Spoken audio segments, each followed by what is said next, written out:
ఈ ఆంధ్రప్రదేశ్ రాష్ట్రంలో చంద్రబాబు నాయుడు గారి పుణ్యమా అని చెప్పి అంబేద్కర్ రాజ్యాంగం ఇక్కడ అమలు కాలే. నేను మనసా వాచే కర్మేనా చెప్తానా ప్రజలారా, డాక్టర్ బిఆర్ అంబేద్కర్ గారి రాజ్యాంగం ఈ రాష్ట్రంలో అమలు కావడం లేదు. లోకేష్ బాబు గారి రెడ్ బుక్ రాజ్యాంగం నడుస్తూ ఉంది. వారు ఎవరికి నచ్చితే వారికి చేయాలనుకునేది చేస్తారు. వారికి నచ్చకపోతే ఎవరిని ఏ ఇబ్బంది పెట్టాలంటే ఆ ఇబ్బంది పెడతారు. సంక్షేమ పథకాలైనా అర్హత ఉన్నవానికి రావు, అవకాశం లేనివానికి రావు.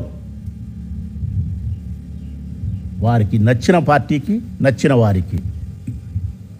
ఇక్కడ సమానత్వం లేదు, సమాన అవకాశాలు లేవు, అభివృద్ధి లేదు, చెప్పిన సంక్షేమ పథకాలు వాగ్దానం లేదు, తప్పుడు కేసుల నిర్బంధాలు ఉన్నాయి, దౌర్జన్యాలు ఉన్నాయి, శాంతి భద్రతలు కరువు అయిపోయినాయి, మహిళలకు మానానికి ప్రాణానికి రక్షణ లేదు. రైతు అన్నమో రామచంద్ర అని అలమటిస్తున్నాడు ఈ రాష్ట్రంలో. ఆత్మహత్యల వైపు చూస్తున్నాడు రైతు. ఇది అంబేద్కర్ రాజ్యాంగం కాదు ప్రజలారా, లోకేష్ గారి రెడ్ బుక్ రాజ్యాంగం. ఒక్కసారి ప్రొద్దుటూరు ఎన్నికలను కూడా పరిశీలించమని కూడా నేను ఈవీఎం మిషన్లు ఎట్లా మనల్ని చీటింగ్ చేసినాయనే దానికి కూడా ప్రొద్దుటూరు ఎలక్షన్లు కూడా మీ ముందు నేను ఉంచగలుగుతా. మా ప్రొద్దుటూరుకు సంబంధించి అక్కడ పెట్టిన ఒక నోటీస్ బోర్డులో చూస్తే మీకే అర్థమవుతుంది రాష్ట్ర ప్రజలందరికీ. స్వాతంత్రం వచ్చిన తర్వాత 1952లో ఈ కాన్స్టిట్యున్సీ తయారైంది. 1952లో 52 నుంచి ఇప్పటి వరకు 2024 వరకు 17 ఎలక్షన్లు జరిగినాయి. 17 ఎలక్షన్లు జరిగినాయి. ఆ 17 ఎలక్షన్లలో కూడా ఎవరెవరు గెలిచినారు, ఎన్ని ఓట్లతో పోలైనాయి, అన్ని విషయాలు మీకు అక్కడ రాసినాం. మొట్టమొదటి ఈ నియోజకవర్గంలో 1952లో 68,152 ఓట్లుంటే 45,535 ఓట్లు పోలైనాయి. కందుల బాలనారాయణ రెడ్డి గారు గెలిచినారు. కందుల బాలనారాయణ రెడ్డి గారు గెలిచినారు. కందుల బాలనారాయణ రెడ్డి గారు గెలిచినారు. 1955లో 64,168 ఓట్లు మొత్తం ఉంటే 42,648 ఓట్లు పోలైనాయి. మళ్ళీ కందుల బాలనారాయణ రెడ్డి గారు గెలిచినారు.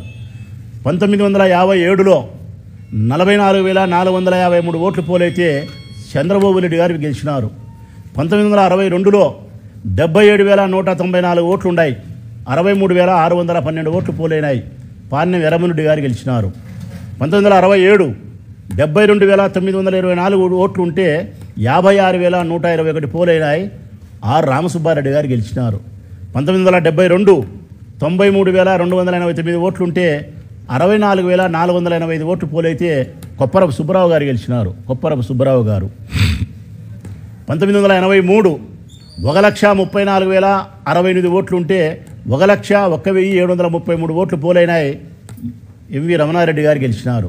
1985 1,44,000 ఓట్లుంటే 1,44,929 ఓట్లుంటే 96,424 ఓట్లు పోలైతే నంద్యాల వరదరాజిరెడ్డి గారు గెలిచినారు. అదేవిధంగా 1994 1,84,612 1,18,327 ఓట్లు పోలైనాయి. మళ్ళీ ఆయనే గెలిచినాడు. ఇట్లా వరుసగా చూస్తే గన 2009లో 2,04,000 ఓట్లున్నాయి. 1,57,239 ఓట్లైనాయి. లింగారెడ్డి గెలిచినాడు. 2014లో వైఎస్ఆర్ కాంగ్రెస్ పార్టీ వచ్చిన తర్వాత 2,32,181 ఓటు, 1,82,602 పోలైనాయి. నేను గెలిచిన ఇక్కడ. 2019లో 2,36,808 ఓట్లు, 1,80,770. అంటే 2014కు 2019కి వచ్చేదలికి 2,000 ఓట్లు తగ్గినాయి. పోలింగ్ శాతం 2,000 ఓట్లు తగ్గినాయి. మళ్ళీ నేనే గెలిచిన. 2024కు వచ్చేదలికి 2,46,000 ఓట్లైనాయి. పైన 2,36,000 ఉంటే 10,000 ఓట్లు పెరిగినాయి. 2,46,000 పోలైనది మాత్రం 2,01,284. వరదరాజిరెడ్డి గారు గెలిచినారు. 81.5% పోలైంది. ఇక్కడ మీరు బాగా గమనించాల్సినది ఏంటంటే రాష్ట్ర ప్రజలు కూడా ఏ ఎన్నికల్లో అయినా కూడా 5 సంవత్సరాలకు ఒకసారి జరిగే ఏ ఎన్నికల్లో కూడా ఒక 2000, 3000, 4000 ఓట్లు పెరగనన్నా పెరుగుతాయి, లేదంటే 2000, 3000 తగ్గనన్నా తగ్గుతాయి. ఎక్కడైనా జరిగేది అదే. ఒకవేళ ఎప్పుడో ఒక 10-15 ఏళ్ల తర్వాత ఓట్లు గణనీయంగా ఒక 20,000 ఓట్లు పెరిగినాయనుకో, ఒక 2 ఏళ్ళు, 3 ఏళ్ళు, 5 ఏళ్ళు, 10 ఏళ్ళు పెరగవు. ఒకేసారి 18 సంవత్సరాలు నిండిన వాళ్ళు పెరిగి ఒక 25,000 ఓట్లు అట్లా పెరిగితే కదా అప్పుడు ఒక 18,000, 17,000 ఓట్లు పెరిగేదానికి ఆస్కారం ఉంది. ఓట్లు పెరగకుండా ఒక 5,000, 6,000, 7,000 ఓట్లు మాత్రమే పెరిగినప్పుడు 2,000, 3,000 పెరగడమో తగ్గడమో జరుగుతుంది రాష్ట్ర ప్రజలారా. కానీ మా ప్రొద్దుటూరు నియోజకవర్గంలో మాత్రం నేను పోటీ చేసిన 3 సార్లలో 2,32,000 ఒకసారి ఓట్లు ఉన్నాయి, 2,36,000 ఒకసారి ఉన్నాయి, 2,46,000 ఒకసారి ఉన్నాయి. మొదటిసారి నేను గెలిచినప్పుడు 1,82,000 పోలైనాయి. రెండోసారి నేను గెలిచినప్పుడు 1,80,000, 2,000 తగ్గినాయి. మూడోసారి నేను ఓడిపోయినప్పుడు 21,000 పెరిగినాయి. 21,000 పెరిగినాయి. అనూహ్యంగా ఒక ఎలక్షన్కు 21,000 ఓట్లు పెరగడం అనేది అసంభవం.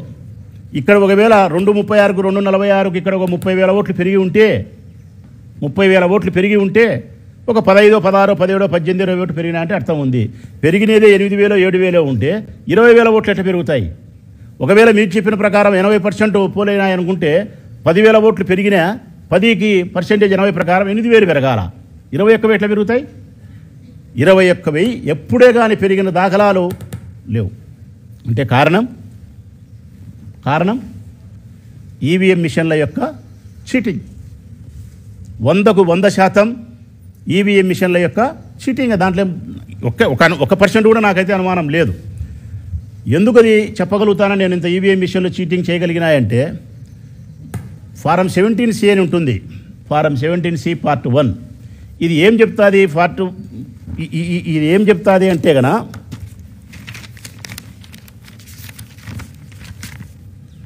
ఎలక్షన్ రోజు 17C పార్ట్ 1 ఎలక్షన్ రోజు మాక్ పోలింగ్ ఏమైతే మనం చేసి ఓట్లు వేసి ఉంటామో అయిన పోలింగ్ అయిన ఓట్లను, పోలింగ్ కాని ఓట్లను అన్ని ఫిల్ చేసి ఫారం ఇస్తారు. అదే 17C పార్ట్ 2 ఏం చెప్తుందంటే గనా ఎలక్షన్ రిజల్ట్ రోజు ఏ పార్టీకి ఎన్ని ఓట్లు వచ్చాయి అనే డీటెయిల్స్ను ఫిల్ చేస్తారు. ఇది important. Form 20 most important. Election counting రోజు బూతుల వారీగా ఏ పార్టీకి ఎన్ని ఓట్లు వచ్చినాయి, ఏ పార్టీకి ఎన్ని ఓట్లు పోలైనాయనే విషయాన్ని ఫిల్ చేసి ఎలక్షన్ కౌంటింగ్ తర్వాత అటు ఇటు ఒక వారం లోపల అది అప్లోడ్ చేయాలి. అంటే ఫారం 20 ప్రకారం పోలింగ్ జరిగిన తర్వాత, కౌంటింగ్ జరిగిన తర్వాత కౌంటింగ్లో నాకెన్ని వచ్చినాయి, వాళ్ళకెన్ని వచ్చినాయి, బూతు వైజు అన్నీ అప్లోడ్ చేసి ఎవరైనా చూడొచ్చు. ఇది ఒక వారం లోపల పెట్టాలా.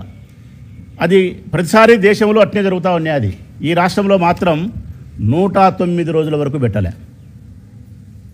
ఏ పార్టీకి ఏ బూతులో ఎవరికి ఎన్ని ఓట్లు వచ్చినాయన్న విషయాన్ని వారం లోపల అప్లోడ్ చేయాల్సి ఉంటే 109 రోజుల వరకు ఈ రాష్ట్రంలోని ఎన్నికలకు సంబంధించిన విషయాన్ని అప్లోడ్ చేయలేదంటే రహస్యంగా ఉంచగలిగినారు. దేనికి రహస్యంగా ఉంచగలిగినారు? ఎవరిని గెలిపించేదానికి వీళ్ళు రహస్యంగా ఉంచగలిగినారు.